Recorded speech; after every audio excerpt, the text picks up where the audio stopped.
আজকের মিনি ব্লগে থাকছে সকাল থেকে দুপুরের রুটিন। বাজারে আসছি শুনেই বর পেছন থেকে হাঁক দিল, হ্যাঁ গো আমার জন্য একটু জিলিপি আনবে, না এনে কি আর পারা যায় বলো বন্ধুরা।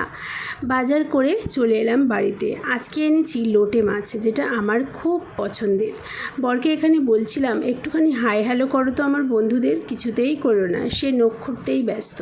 তারপরে ব্রেকফাস্টে ছাতুর ঘোল খেয়ে রান্নাঘরে চলে এলাম।